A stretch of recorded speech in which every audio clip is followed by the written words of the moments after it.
नमस्कार मेरे दोस्तों। वह सिखों के लिए होगी खुशखबरियों की शुरुआत। 1 से 6 जून तक जो लुगारा दिवस था वो मनाया जा रहा था। अब खुशियों की शुरुआत में पहली शुरुआत ले लो आप। जो 10 जो आपके साथी डिब्रूगढ़ जेल के अंदर बंद हैं, उन साथियों की परमानेंट रिहाई होने जा रही है भाई। परमानेंट रिहाई 10 के 10 की, अकेले अमरपाल की नहीं, 10 के 10 की परमानेंट रिहाई होने जा रही है। उसकी तारीखों का ऐलान हो गया। अब सबसे बड़ी बात पता है यहाँ पे क्या है? ये जो बांदर सेना नहीं है, लाल काली पीली धोली, एक तो इनको पहले ही दिक्कत ज्यादा हो रही है कुलविंदर कौर बहन ने, और इनकी दिक्कतें बढ़ा दी। ये इनका दर्द पूरा छलक कर सामने आएगा। हरियाणा में जो मतलब कोई बड़े सिख हितैषी होकर दिखा रहे थे, उनका भी चेहरा सामने आएगा। वो चेहरा बेनकाब हो गया। वो भी बड़ा अच्छा काम हुआ। वह गुरु अकाल पुरख जो भी काम करवाते हैं ना, सोच समझ के अपनी कला बरतते हैं। तो कोई सोचता है भाई कुलविंदर कौर ने ऐसे ही जाकर ये कर दिया होगा कंगना रनौत के साथ, नहीं। वो अकाल पुरख की जो लीला होती है ना, उसको कोई नहीं समझ सकता। आपको बार बार बताइए, वो अकाल पुरख है जो लीला रचते हैं, और जो अपनी लीला रचते हैं ना, तो पता नहीं लगता अगले बंदे को कब रच गए। जैसे इनकी रिहाई का आदेश आएगा, इनकी तारीखों का ऐलान हो गया, तो भाई तैयार हो जाओ। पूरी मंडिया और मंडियों के दलाल और ये मांदर सेना वाले, और एक और वो गोबर खारियार एंड बैंड बयानी स्टैंड, पता नहीं कितने हैं ऐसे तो पता नहीं, बहुत सारे हैं। जैसे इनकी तारीखों का ऐलान होगा, चलो तुम्हारे को भी काम मिल जाएगा, है ना, काम मिलेगा। एक होती परमानेंट रिहाई और एक होती टेम्परेरी रिहाई।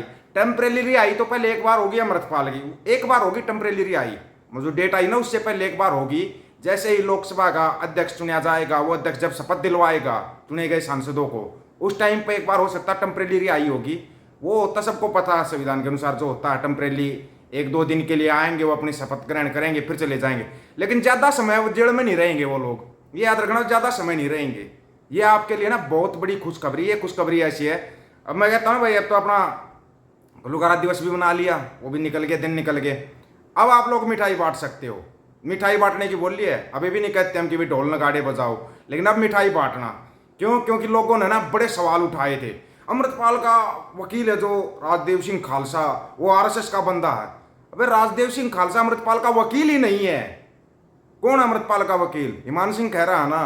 तो इन लोगों के दिमाग में जो घुसा दिया, जो पलटुआ क्या उसने घुसा दिया। पलटुआ साहब सवाल जवाब करोगे क्या? अमृतपाल बाहर आ रहा है, डिबेट करोगे क्या? बाहर आने जा रहे हैं अमृतपाल, परमानेंट आ रहा है, कर लेना डिबेट।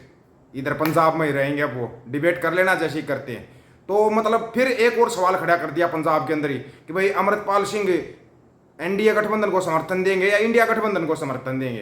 अरे मेरे भाई, अगर किसी को समर्थन देना होता तो निर्दलीय चुनाव क्यों लड़ता? हाँ, हालांकि सरबजीत सिंह खालसा के बहुत बयान आ रहे हैं कि मेरे को बहुत ऑफर आ रहे हैं एनडीए की तरफ से, इंडिया गठबंधन की तरफ से। कमाल हो गया, अभी चुनाव जीता, ऑफर भी आने शुरू हो गए। चलो अच्छी बात, ऑफर आ रहे हैं तो अगर आपका दिल करता तो ऑफर लेके देख लेना। अगली बार जमानत बचानी मुश्किल हो जाएगी आपको। अगर निर्दलीय जताया ना, निर्दलीय इसलिए जिताया क्योंकि अब एक पंथक आगू चाहती है, पंथक आगू, और वो पंथक आगू दिखाई देगा अमृतपाल के रूप में। और एक बड़ी बात बताती है आपको, एसजीपीसी का चुनाव भी लड़ेगा अमृतपाल सिंह। एसजीपीसी का चुनाव भी लड़ेगा, वहां पर भी जरूरी है, क्योंकि वहां पे बहुत ज्यादा सेंधमारी हो चुकी है, बहुत ही ज्यादा सेंधमारी। उस सेंधमारी को रोकना बहुत जरूरी है। और 2027 के अंदर 117 की 117 सीटों पर चुनाव लड़ेंगे, 117 की 117 सीटों पर चुनाव। और अभी भी 5 कंस्टिट्यूंसी में दोबारा चुनाव होने हैं, तो उनमें से एक तो मिल गई ना, बहन कुलविंदर कौर मिल गई। निर्दलीय खड़ा करो और इसको चुन दो, एक तो मिल गया। 5 कैंडिडेट चाहिए आपको, एक कैंडिडेट तो मिल गया। और जो बचे हुए हैं, जैसे लखा सदाना है, माना सिद्धू है, या अपने भाई हैं कुकीगिल भाई हैं, अब उनको मौका दो। अगर आपको एक पंथक सरकार बनानी है तो उनको मौका दो। अब 5 की 5 कंस्टिट्यूंसी में उनको मौका दो ना। ले चलो, वो तो चलो पंजाब के ऊपर है भाई, पंजाब क्या सोचता है। बाकी पंजाब में बदलाव आ रहा है भाई, पंजाब में बहुत ज्यादा बदलाव आ रहा है। अब सुनो, जो तारीखों का ऐलान होया है, सबसे पहले 8 साथियों की रिहाई होगी 18 जून से लेकर 26 जून के बीच में। 18 जून से लेकर 18 जून को उनका खत्म हो रहा है दूसरा एनएसए। 18 जून से लेकर 26 जून तक 8 साथियों की रिहाई हो जाएगी। उसके बाद 10 जुलाई को रिहाई होगी पपलप्रीत सिंह की रिहाई होगी 10 जुलाई को। अमृतपाल सिंह का दूसरा एनएसए खत्म हो रहा है 24 जुलाई को उसकी रिहाई होगी। और जो राजदेव सिंह खालसा बोल रहे हैं मैं वकील हूं, राजदेव सिंह खालसा साहब कौन सा केस लड़े आपने आज तक? अमृतपाल का कौन सा केस लड़ा है? कोई पूछना एक बार राजदेव सिंह खालसा से कि वो बोल कैसे रहा है कि वो अमृतपाल का वकील है? अभी तक उसका एक ही केस लड़ा गया, वो हिमांशु सिंह खैरा साहब ने लड़ा था, और वो अभी चंडीगढ़ हरियाणा हाईकोर्ट है, जो पंजाब हरियाणा हाईकोर्ट है चंडीगढ़, वहां पे लड़ा गया है। और केस कहां पे लड़ा गया है? राजदेव सिंह खालसा ने कौन सा केस लड़ा है? मतलब सब घोषित वकील, सब घोषित। ये होता है इनका घुसने का तरीका, वो सबको पता है किसके लिए बोलिया जा रहा है। अच्छी तरीके से आप लोग जानते हो, क्योंकि इन लोगों को पहले ही पता लग गया था कि एक लहर बन चुकी, पंथक लहर बन चुकी, अमृतपाल पक्का चुनाव जीतेगा, पक्का चुनाव जीतेगा। हालांकि लोगों ने बहुत जोर लगा, लेकिन पंजाब के अंदर सबसे बड़ी जीत दर्ज की, अमृतपाल सिंह ने जीत दर्ज करी, सबसे बड़ी जीत जो दर्ज हुई है। बाकी तो 4 की तो जमानत जब्ती होगी, बीजेपी के 4 कैंडिडेटों की तो जमानत जब्ती होगी। उल्टो साहब जमानत बचाएंगे के बता दियो एक बार, जमानत बचाई या नहीं बचाई, या आगे लपेटे में आप भी बता देना अपनी, कहीं फिर बाद में कहो कि बताया नहीं था। वैसे अभी अमृतपाल बाहर आ रहा है, कर लेना डिबेट करना। बाकी अगर देखो आप लोग पैसा देते हो, जैसे कुलविंदर कौर बहन को कोई बोल रहा है मैं 5 लाख दूंगा, मैं 8 लाख दूंगा, मैं 2 लाख दूंगा, वो पैसा देने से अच्छा है ना अगर उसको वहां से निकाल दिया गया नौकरी से, तो आप उसको निर्दलीय कैंडिडेट खड़ा करो। अभी 5 कंस्टिट्यूंसी में खाली होगा, उपचुनाव होने हैं, उन 5 की जगह पर उनको खड़ा करो। नहीं तो आपने देख लिया था भगवंत मान साहब है 13 की 13 सीट जीत रहा था, देखा क्या जवाब है 3 आई है, बड़ी मुश्किल से 3 बड़ी मुश्किल से आई है, 13 की 13 सीट लेने की बोल रहा है। भगवंत मान को साहब को यही नहीं पता पंजाब के अंदर चल क्या रहा, क्यों कभी गुजरात कभी हिमाचल, ज्यादातर समय दिल्ली में निकला है। रोबोट बनने से काम नहीं चलता पंजाब के अंदर, पंजाब को समझना पड़ता है।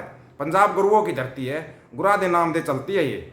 और तुम लोगों ने जो मजाक उड़ाया, जो किया, तुम्हारी जो उम्मीद थी भाई बंदी सिंह गोगिरी आई होगी, फाइल तैयार थी ना, फाइल तैयार थी, फिर क्या हुआ उस फाइल को, क्या हुआ उस फाइल का, उस फाइल का कोई जवाब दिया क्या, कोई जवाब नहीं दिया, दिया होता आज तक बता दो। फिर सोच रहे मैं 13 की 13 सीटें ले लूंगा, अब लेके दिखाना। 92 ली थी ना आपकी बार 2027 में, 92 दूर 2 सीट लेना, 2 सीट, और खुद चुनाव में खड़ा हो लेना, अगर अपनी बचा जाओ तो जमानत जब्त होने से, खुद खड़ा होकर देख लेना। आम आदमी पार्टी खत्म, दिल्ली में क्या रहा, 0 निर्वटे सन्नाटा।